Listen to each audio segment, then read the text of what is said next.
दोस्तों 21 साल का लड़का, 21 साल आप समझते हो कितनी छोटी उम्र है। 21 साल के लड़के ने अमेरिका में रहकर ट्रक ड्राइविंग करते हुए 3 लोगों की हत्या कर दी।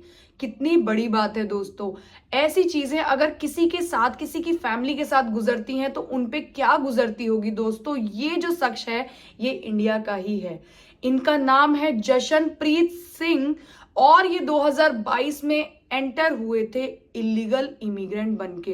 डंकी के थ्रू इन्होंने एंट्री की थी मैक्सिको बॉर्डर से और उस टाइम पे भी पुलिस ने इन्हें पकड़ा था और इन्हें अपील कोर्ट में अपील होने के लिए कहा था, बट उस टाइम पे भी अपील नहीं हुए थे। आज इसी शख्स के बारे में बात करेंगे, किस तरीके से इन्होंने ट्रक ड्राइविंग की, कैसे इनको लाइसेंस मिला, कैसे इन्होंने एंट्री करी और अब इनके साथ ट्रंप क्या करने वाले हैं। तो दोस्तों बहुत बड़ी खबर है अमेरिका की इस वक्त।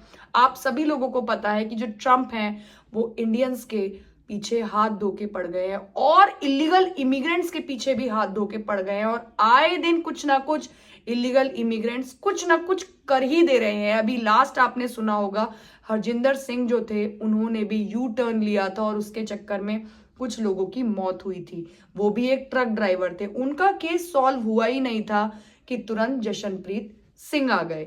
तो दोस्तों मैं हूं आपकी Shipra, welcome back to my channel. आज मैं आप लोगों को इसी टॉपिक पे इंफॉर्मेशन देने वाली हूं। बहुत सारे ऐसे यूट्यूबर्स हैं जो इस वीडियो का फायदा उठा रहे हैं, मिस्ट्री बना रहे हैं, झूठ झूठ कहानी बना रहे हैं। आज मैं आप लोगों को बहुत सिंपल लैंग्वेज में कम टाइम में पूरी इंफॉर्मेशन प्रोवाइड कराना चाहती हूँ।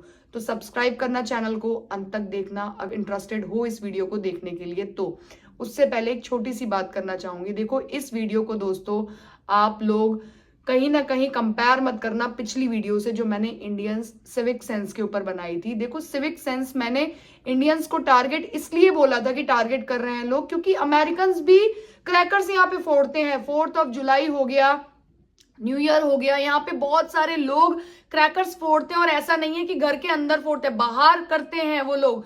लेकिन यहाँ पे इंडियंस को ही टारगेट किया जाता है। मैं उस वे में बोल रही थी और ये जो बात अभी करने जा रही हूं ये क्राइम है। चाहे तो अमेरिकन हो चाहे तो इंडियन हो, उनको सपोर्ट कोई भी नहीं करेगा। अगर कोई क्राइम करता है तो ये बहुत बड़ा क्राइम है। तो प्लीज उस वीडियो को इस वीडियो से कोरिलेट मत करना कि वहां आप इंडियन का सपोर्ट कर रही थी और यहाँ आप इंडियन का सपोर्ट नहीं कर रही हैं। यहाँ पे जान ले ली है, 3 लोगों की जान ले ली है और उसके साथ साथ जशनप्रीत सिंह सिर्फ 21 साल के थे और ये इलीगल इमिग्रेंट बन के आए थे अमेरिका में। 2022 में मैक्सिको बॉर्डर को इन्होंने क्रॉस किया था डंकी के थ्रू और उस टाइम पे भी पेट्रोल पुलिस थी, उन्होंने इन्हें पकड़ लिया था। पकड़ने के बाद इनको अपील करने के लिए बोला था, कोर्ट में जाने के लिए बोला था, बट ये नहीं गए थे और छोटा मोटा काम इन्होंने शुरू कर दिया था कैलिफोर्निया में ही। कैलिफोर्निया में छोटा मोटा काम शुरू करने के बाद इन्होंने ट्रक ड्राइविंग लाइसेंस के लिए अप्लाई किया और इलीगल इमिग्रेंट होने के नाते इन्हें ट्रक ड्राइवर लाइसेंस मिल भी गया। दोस्तों क्यों मिला? क्योंकि उस टाइम पे बाइडन की सरकार थी, इतने इमिग्रेशन लॉज स्ट्रिक्ट नहीं थे, किसी को भी मिल जाता था लाइसेंस उस टाइम पे। अभी फिलहाल आपको पता है 1 लाख ट्रक ड्राइवर है जो इलीगल इमिग्रेंट्स अमेरिका में बनके ट्रक ड्राइविंग कर रहे हैं, जिनके पास लाइसेंस है। और जितने भी केस होते हैं ना उसमें से 33% ट्रक ड्राइवर ही ऐसे हैं जिनकी वजह से लोगों की मृत्यु ऐसे केस में हो रही है। तो दोस्तों अभी पिछला केस आप लोगों को पता था, वो भी हरजिंदर सिंह जो थे वो इलीगल इमिग्रेंट थे और ये जशनप्रीत सिंह भी इलीगल इमिग्रेंट हैं। तो कहने का मतलब कि ये पंजाब से हैं। आप लोगों को पता है अभी 2 केसेस पिछले पंजाब से ही आ गए हैं। तो लोगों का पीछे जो सिंह लगा हुआ है ना उससे बहुत ज्यादा विश्वास उठते जा रहा है क्योंकि कहीं ना कहीं ट्रक ड्राइविंग में यही लोग पकड़े जा रहे हैं। बट मैं पर्सनली इस चीज के बारे में नहीं बोलना चाहूंगी, बट हाँ जो गलत है वो गलत है। आपको पता है ये एक्सीडेंट सिर्फ एक नशे के कारण हुआ है। 18 व्हील का ट्रक में सामान लोड करके कैलिफोर्निया की एक जगह से दूसरी जगह ये जा रहे थे और नशे में रिपोर्ट के अनुसार पता चला है कि नशे में थे बहुत ज्यादा। ड्रग अभी ये डिसाइड नहीं हुआ है कि किस तरीके का नशा किया हुआ था, इन्होंने ड्रग लिया हुआ था या फिर बियर या फिर दारू इन्होंने पी हुई थी, ऐसा कुछ भी अभी नहीं पता चला है। बट इतना पता चला है कि नशे में थे और जिसकी वजह से गाड़ियां कुछ ट्रैफिक में थी, मीन्स धीरे धीरे चल रही थी और ये बहुत स्पीड से आ रहे थे और स्पीड से आने की वजह से ब्रेक ही नहीं मारा इन्होंने क्योंकि ये नशे में थे। और इनकी गाड़ी के आगे एक्सयूवी थी जिसको इन्होंने बहुत जोर से टक्कर दी है और ट्रक टक्कर देने के बाद ही वो तुरंत आग में हो गई है। वो गाड़ी आग में होने के कारण 3 लोगों की तुरंत के तुरंत मौत हो गई और बैक टू बैक आप देख सकते हो कि 7-8 गाड़ियां थी जो एक के साथ सब टकराई हैं और इनकी गाड़ी ने एकदम से टर्न लिया है। और वहां पे कुछ कुछ ऐसे सेमी ट्रक थे या सेमी कार्स थी जहां पे ऑलरेडी टायर्स का वहां पे एक सेलिंग का वो चल रहा था और उस पे जाके इन्होंने अपना ट्रक मारा है और वहां पे जो लोग खड़े थे वो भी इंजर्ड हो गए हैं। और बताया जा रहा है कि जो जशनप्रीत सिंह थे वो भी इंजर्ड हुए हैं।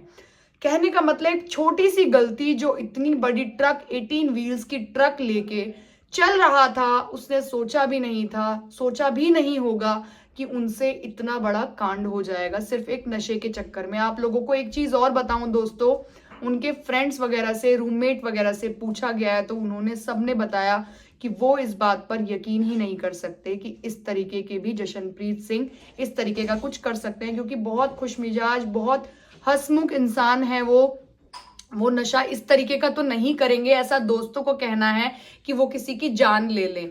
अच्छा, इंटरव्यू के दौरान पता चला कि जशनप्रीत इलीगल इमिग्रेंट थे, इलीगल तरीके से आए थे, पता नहीं कैसे उन्हें लाइसेंस मिल गया और ड्रग भी लिया हुआ था, ये भी उनको उनके बारे में पता चला रिपोर्ट के अनुसार। और उनके ऊपर अभी डीआईयू का केस भी लग गया है। डीआईयू के केस में अब क्या है कि हालांकि जो आइस है उन्होंने प्रॉपर डिटेन कर दिया है कि डिपोर्टेशन चाहिए ही चाहिए, मींस डिपोर्ट होना ही चाहिए, लेकिन उससे पहले अभी इनको जेल में डाल दिया गया है। क्योंकि जेल में इसलिए डाला है क्योंकि 3 लोगों की हत्या हुई है, प्लस इनके ऊपर केस भी बना है क्योंकि इन्होंने ड्रिंक एंड ड्राइव करके किया। आप लोगों को पता है अमेरिका में ड्रिंक एंड ड्राइव एकदम सेफ नहीं है। कार में भी अगर कोई बैठा होगा ना यहाँ पे और ड्रिंक करके कार चला रहा होगा तो भी सेफ नहीं है। ये तो बहुत बड़ी बात थी कि ट्रक में इन्होंने ड्रिंक करके ट्रक चलाया, जिसकी वजह से ट्रक इतनी बड़ी इतना बड़ा एक व्हीकल है जिसके बेस पे काफी लोगों की हत्या हो सकती थी और 3 लोगों की हो भी गई और बाकी लोग बहुत ज्यादा गंदी तरीके से इंजर्ड हैं। कहने का मतलब अभी फिलहाल ट्रंप जो है, आप लोगों को पता है, बहुत ज्यादा सख्ती से पेश आ चुके हैं। हर इंडियंस के लिए अलग अलग रूल बना रहे हैं। जितने भी छोटे छोटे क्वालिफिकेशंस के लोग थे इंडिया से, उनका अमेरिका आना सपना था, क्योंकि उन्हें पता था, उन्हें कहीं ना कहीं ट्रस्ट था कि हम अमेरिका जाएंगे तो हमें ट्रक ड्राइवर का रोल तो मिल ही सकता है। लोग मुझसे पूछते भी थे कमेंट में कि मैम क्या सैलरी होती है। आपको पता है ट्रक ड्राइवर की सैलरी $50,000 से $60,000 ईयरली सैलरी होती है और कहीं ना कहीं उन लोगों को टिप भी मिल जाता है जब वो लोड अनलोड का काम करते हैं तो अच्छा पैसा मिल जाता है। और यहाँ पे मोस्टली लोग रह के अपने घर परिवार में पैसा भेजते हैं ताकि वो यहाँ से सेविंग कर पाए। बट इस तरीके की चीजें होने के बाद मुझे लगता है कि अब इंडियंस का अमेरिका में आना तो दूर, नौकरी मिलना बहुत बड़ी बात बन जाएगी, क्योंकि जितने भी ड्राइवर्स हैं वो अब पकड़े जाएंगे सिर्फ यही देखने के चक्कर में कि इंडियंस हैं, इलीगल हैं, लीगल है, सिर्फ लीगल को ही छोड़ा जाएगा। अब इलीगल्स के ऊपर बहुत बड़ा क्वेश्चन मार्क आ चुका है दोस्तों, क्योंकि इनकी वजह से अमेरिकन्स की क्या किसी की भी हत्या हो रही है सिर्फ इलीगल की वजह से, क्योंकि इलीगल इमिग्रेंट्स हैं। अभी तक जितने भी केस सुनाई दे रहे हैं, किसी के साथ कुछ, किसी के साथ कुछ, वो सभी लोग इलीगल इमिग्रेंट्स ही पाए जा रहे हैं। तो दोस्तों आगे आने वाले टाइम में ट्रम्प जो हैं वो प्रॉपर सख्ती करेंगे। मुझे नहीं लगता कि वो एक भी इलीगल इमिग्रेंट अमेरिका में अब छोड़ेंगे, और जो कि सही भी है, मैं भी सपोर्ट करती हूँ। आप लोग मुझे कमेंट बॉक्स में बताना कि क्या इलीगल इमिग्रेंट्स का अमेरिका में रहना सही है। आप सभी लोग कहते हो कि शिप्रा आप वापस आ जाओ। देखो मैं लीगली अमेरिका में हूं, मैं इलीगली नहीं आई हूं। और देखो जितने भी लोग लीगली अमेरिका में हैं और लीगली किसी के साथ कुछ हो रहा है तो ऑब्वियसली सी बात है थोड़ा बुरा तो लगेगा, क्योंकि हम सारे लोग यहाँ पे जितने भी लीगल तरीके से आए हैं वो terms and conditions, rules and laws सब फॉलो कर रहे हैं हर तरीके से। इन्फॉर्मेशन आप लोगों को प्रोवाइड कराती हूँ, उस टाइम पे मन दुखी हो जाता जाते हैं, क्योंकि हम इंडियंस जो हैं, इंडियंस के प्रति थोड़ा बहुत एक एक सॉफ्ट कॉर्नर होता है, जो होना जायज भी है, क्योंकि इंडिया में पले बड़े हैं, इंडिया के लोगों से सॉफ्ट कॉर्नर रहेगा। तो वो चीज मेरे अंदर एक आ जाती है, बट उसका मतलब ये नहीं है कि जो गलत इंडियंस हैं उनको मैं सपोर्ट करूंगी। तो दोस्तों, होप आज की वीडियो आप लोगों को अच्छी लगी होगी, और आप लोग मुझे बताना कि आगे आने वाले टाइम में किस तरीके की वीडियोस मैं बनाया करूं। अगर आपको ये वीडियो अच्छी लगती है तो लाइक, कमेंट, शेयर जरूर करना। कल दोबारा एक नए व्लॉग के साथ मिलते हैं। बाय।